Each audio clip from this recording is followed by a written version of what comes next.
Assalamualaikum warahmatullahi wabarakatuh. Halo pemirsa, kita bertemu kembali di sini di channelnya Informasi, Edukasi, dan Tutorial bersama Kang Sam.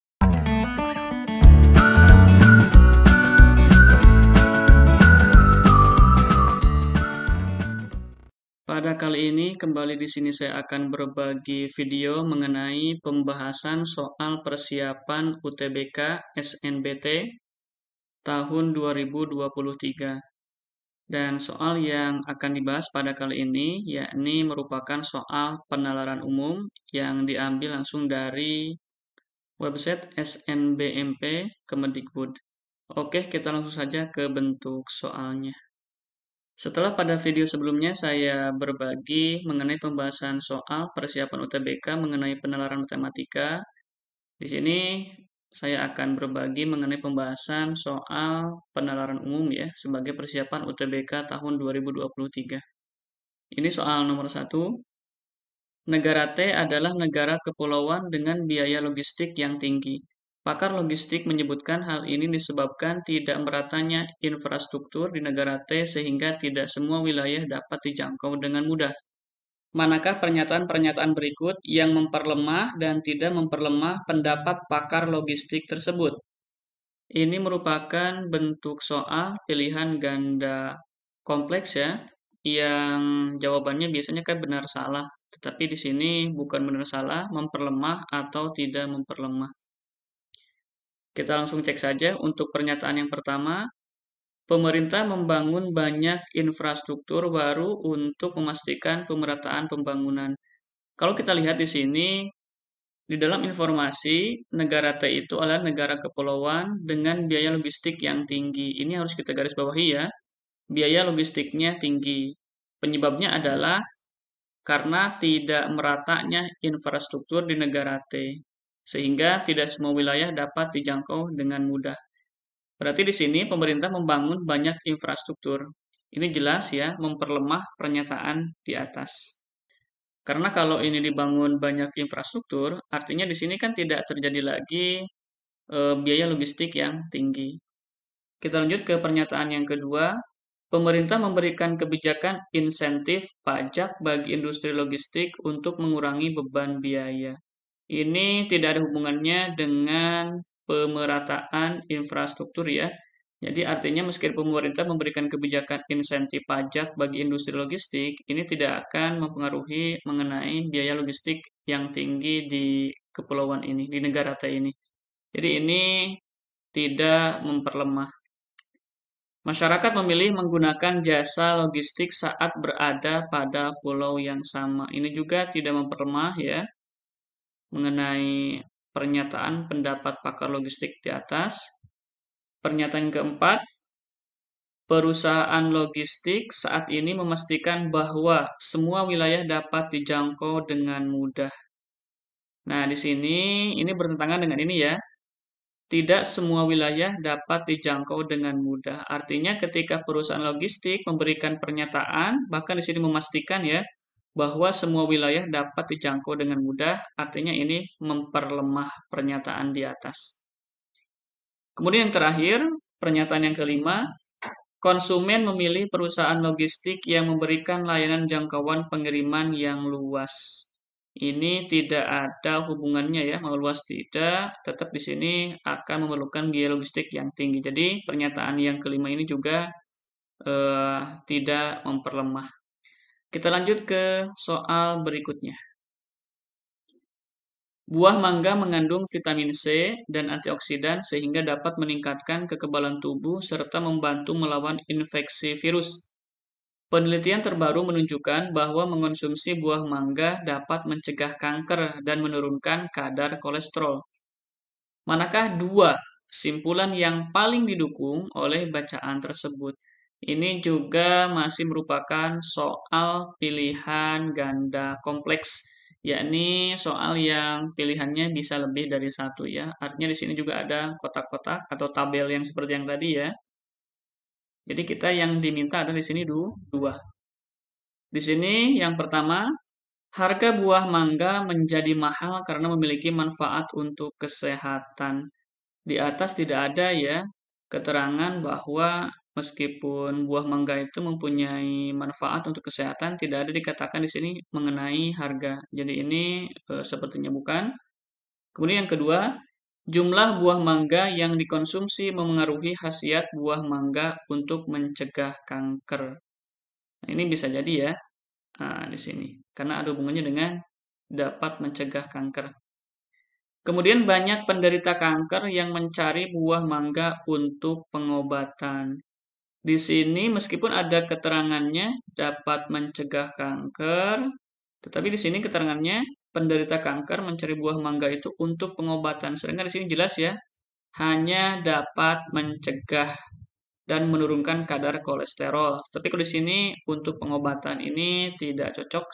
Kemudian yang keempat, mengonsumsi mangga disarankan agar dapat terhindar dari risiko penyakit tertentu. Nah, ini jelas ya. Kita pilih saja ini yang pertama. Kemudian yang terakhir, yang kelima, banyak produk kesehatan yang menggunakan bahan dasar ekstrak buah mangga. Ini tidak ada sama sekali hubungannya ya. Karena di sini minta dua, jadi dua simpulan yang paling mendukung adalah simpulan yang keempat ini, kemudian simpulan yang kedua tadi. Kita lanjut ke soal berikutnya. Kebiasaan tidur dengan posisi tengkurap dianggap buruk bagi kesehatan karena dapat memberikan tekanan pada bagian punggung dan leher yang mengakibatkan nyeri. Selain itu, tidur tengkurap juga dapat menyebabkan kesemutan. Meskipun demikian, tidur tengkurap dapat membuka saluran pernapasan sehingga dapat mengurangi dengkuran. Berdasarkan informasi tersebut, manakah pernyataan berikut yang pasti benar? Kita telaah satu persatu ya, pemirsa semuanya.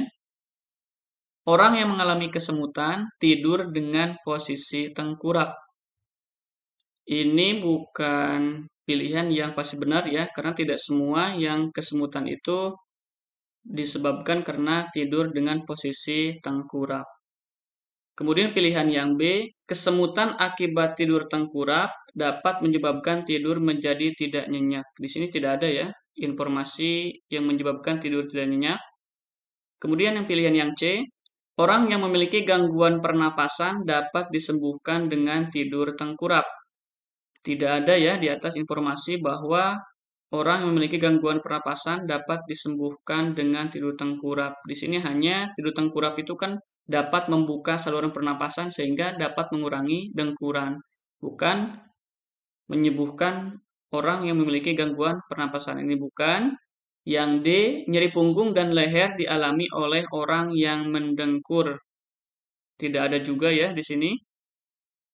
Penyebabnya karena tidur tengkurap, bukan mendengkurnya. Kemudian yang E, berarti pilihannya ini ya. Dengkuran sebagian orang yang tidur tengkurap berkurang. Jelas yang pasti benar adalah yang E ini. Di sini ya ada keterangan. Meskipun demikian, tidur tengkurap dapat membuka saluran pernapasan sehingga dapat mengurangi dengkuran. Artinya, dengkuran sebagian orang yang tidur tengkurap itu bisa berkurang. Kita lanjut ke soal berikutnya. Apabila sudah siap panen, jeruk akan terasa empuk jika ditekan, kulitnya berwarna kuning langsat, dan jika tergores, keluar aroma wangi.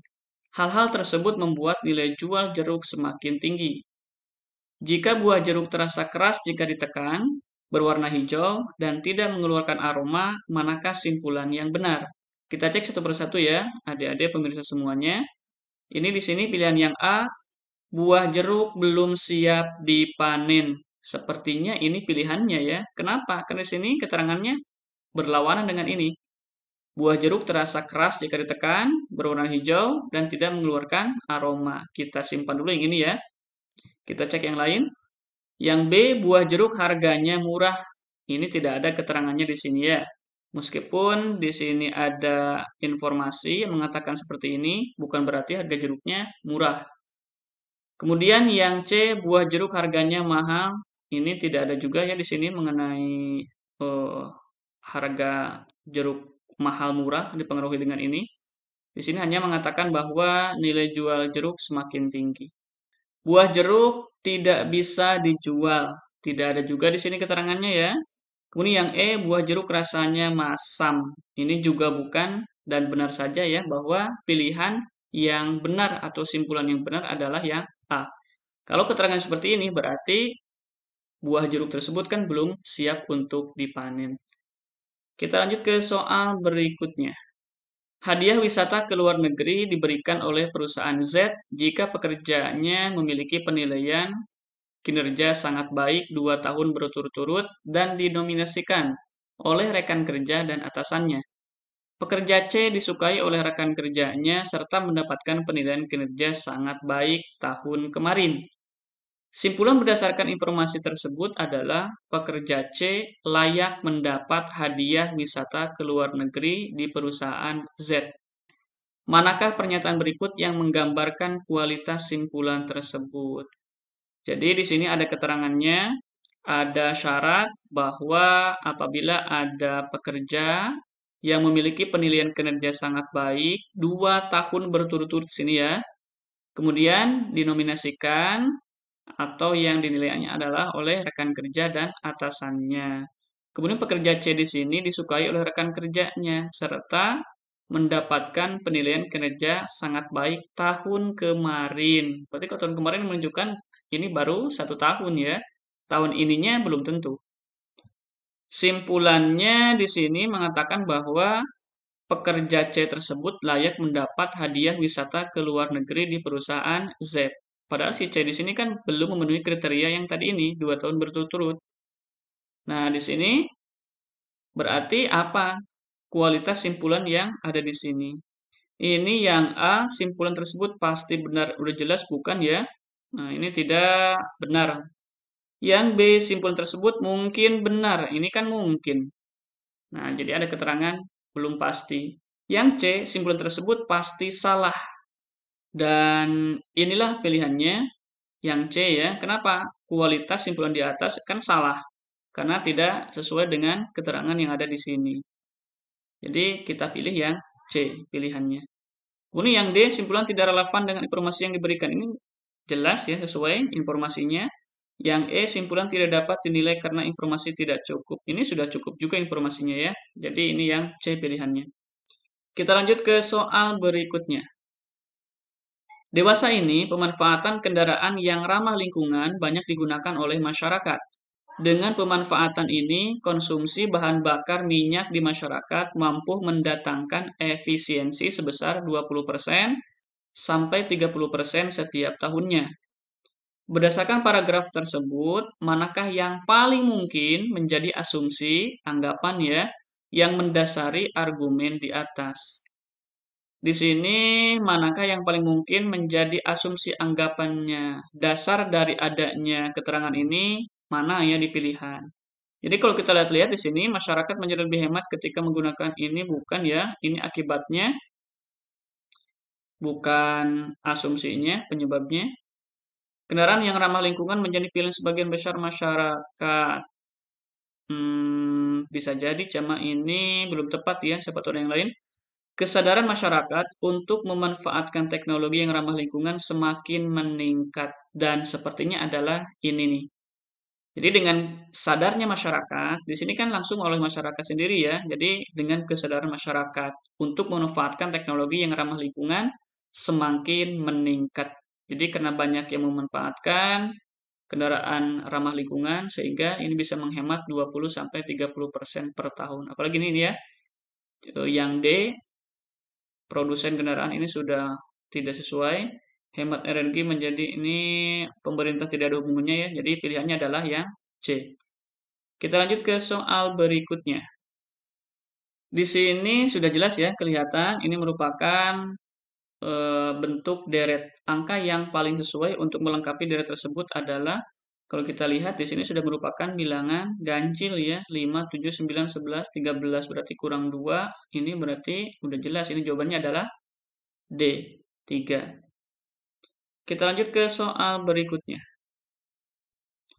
Tabel berikut menunjukkan jumlah siswa yang lulus dan gagal pada ujian Bahasa Indonesia yang dilaksanakan dalam 5 gelombang.